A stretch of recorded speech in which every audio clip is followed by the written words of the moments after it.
లైఫ్ని జోక్గా తీసుకుంటే లైఫే నేను జోకర్గా చూపిస్తుంది. ఈ విషయం నాకు బాగా అర్థమయ్యేలా చేసిన గొప్పోళ్ళు ఈ ఆడోళ్ళు.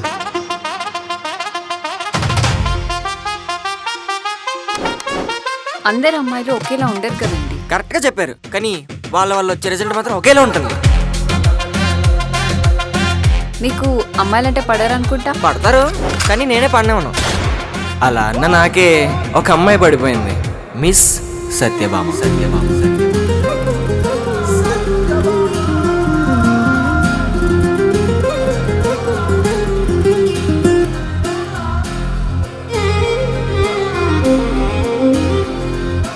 బాబు ఎడిటర్ తమరు తప్పుగా అర్థం చేసుకున్నట్టున్నారు. నేను ముందు పడింది ప్రేమలో కాదు, నడి రోడ్డులో. హాస్టల్ నుంచి గంటేసినట్టున్నారో. ఇద్దరిది ఒకటి స్టేషన్ అయినప్పుడు ఈ ట్రైన్లో నుండి దిగితే ఏంట్లేండి. ఇంతకీ మీరు ఏం చేస్తుంటారండి? లైఫ్ని ఆర్ట్స్లో చూపిస్తూ ఉంటా. మీ ఆర్ట్లో ప్రాబ్లం ఏంటో తెలుసా? మీరు తను చూడలేకపోవడమా? బొమ్మలు గీస్తుంటారా? అలా అన్నా నేనే వీడితో ఒకే ఇంట్లో పడ్డాను.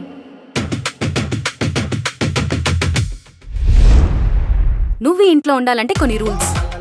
నా పర్మిషన్ లేకుండా రూమ్లోకి రాకూడదు, అలా అని బయటికి కూడా పోకూడదు.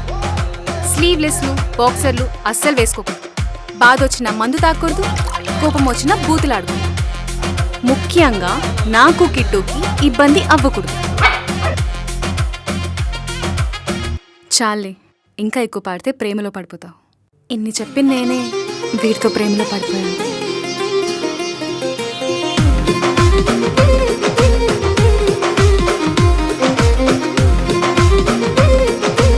పెళ్లి చేసుకుందామా? చూద్దాం చూద్దాం చూద్దాం.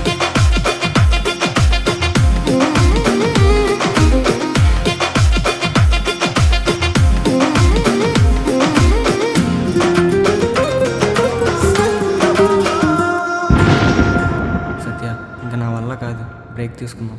మనం అసలు ఇంత దూరం రాకుండా ఉండాల్సింది, అసలు మనం కలవకుండా ఉండాల్సింది.